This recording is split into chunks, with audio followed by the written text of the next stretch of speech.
Azerbaijan और Armenia युद्ध विराम के लिए सहमत हो गए हैं। नागोर्नो काराबाख पर दोनों देशों के बीच युद्ध पिछले 13 दिनों से चल रहा है। अजरबैजान और आर्मेनिया के बीच युद्ध 27 सितंबर से शुरू हुआ था। इस युद्ध में तुर्की और पाकिस्तान ने अजरबैजान का खुलकर समर्थन किया था। दूसरी ओर ईरान और फ्रांस जैसे देशों ने आर्मेनिया का खुलकर समर्थन किया है। इस बीच सबसे महत्वपूर्ण सवाल यह है कि भारत इस युद्ध में किसके साथ है और इस युद्ध से भारत को क्या नुकसान हो सकता है।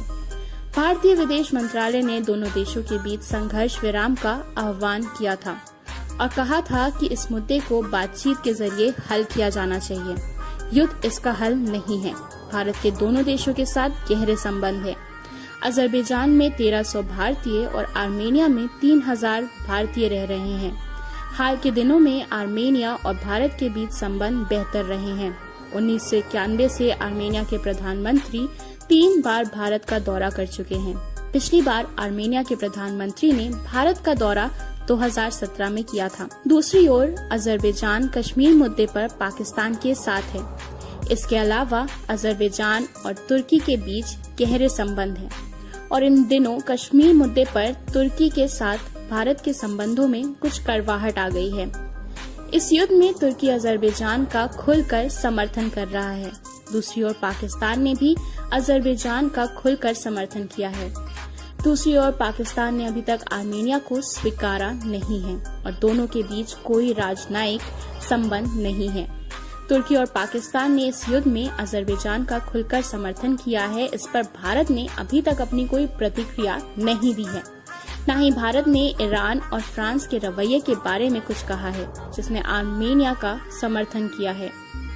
भारत इस युद्ध में तटस्थ है और इसका कारण यह है कि भारत के दोनों देशों के साथ गहरे व्यापारिक और राजनयिक संबंध हैं। अजरबैजान की पाकिस्तान और तुर्की से निकटता के बावजूद अजरबैजान के साथ भारत के संबंध अच्छे हैं और भारत ने आर्मेनिया का समर्थन नहीं किया है। अजरबैजान और आर्मेनिया दोनों सोवियत संघ का हिस्सा थे। 1991 में दोनों देश स्वतंत्र हो गए। अजरबैजान में 97% मुस्लिम हैं। अजरबैजान एक लोकतांत्रिक देश है। राज्य का कोई धर्म नहीं है। दूसरी ओर आर्मेनिया को एक धार्मिक देश के रूप में मान्यता प्राप्त है और इसका संविधान ईसाई धर्म को आधिकारिक धर्म घोषित करता है। शुरू से ही दोनों देशों के बीच नागोर्नो काराबाख पर युद्ध होता रहा है और हमेशा झगड़े होते रहे हैं। नागोर्नो काराबाख 4500 किलोमीटर का पहाड़ी क्षेत्र है। ऐतिहासिक रूप से यह अजरबैजान का क्षेत्र है। संयुक्त राष्ट्र के प्रस्ताव में यह भी कहा गया है कि यह अजरबैजान का है, लेकिन आर्मेनिया ने 1991 में इस पर कब्जा कर लिया था, जो हमेशा एक विवादास्पद मुद्दा रहा है। 27 सितंबर रविवार को आर्मेनिया ने अजरबैजान के एक अवसायी क्षेत्र पर हमला किया, जिसके बाद अजरबैजान ने यह कहते हुए जवाबी कार्रवाई की कि हम अब इसे बर्दाश्त नहीं करेंगे और नागोर्नो काराबाख को आजाद करना जारी रखेंगे। यह युद्ध 13 दिनों से लगातार चल रहा है, जिसके बाद दोनों देश बातचीत के लिए तैयार हैं। इस युद्ध में अजरबैजान की जीत हुई है, जबकि आर्मेनिया की हार हुई है।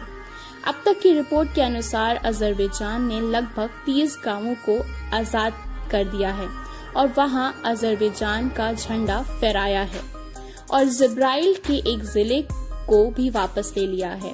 आर्मेनिया सेनाएं अग्रिम पंक्ति में नहीं रह सकती थी, इसलिए उसे अपने उपकरण छोड़ देने पड़े। इस युद्ध में लगभग 400 लोग मारे गए हैं। आर्मेनिया के अनुसार उसके 26 सैनिक मारे गए हैं और 200 लोग घायल हुए हैं। अजरबैजान का कहना है कि इस लड़ाई में हमारे 25 नागरिक मारे गए हैं और कई अन्य घायल हुए हैं। अजरबैजान ने सैनिकों की मौत के बारे में कोई जानकारी साझा नहीं की है। इस युद्ध से हजारों लोग बेघर हुए हैं। आर्मेनिया और विश्व शक्तियों के बाद अजरबैजान वार्ता के लिए सहमत हुआ है। उसके बाद रूसी राजधानी मॉस्को में दोनों देशों के बीच 10 घंटे की वार्ता हुई। दोनों देश संघर्ष विराम पर सहमत हुए हैं। अजरबैजान का कहना है कि यह आखिरी मौका है। आर्मेनिया को चुपचाप नागोर्नो काराबाख छोड़ देना चाहिए। अब यदि उसने कोई चाल चली तो हम इस भूमि को आर्मेनियाई सेना के लिए कब्रिस्तान बना देंगे और हमें अपनी जमीन वैसे भी मिल जाएगी।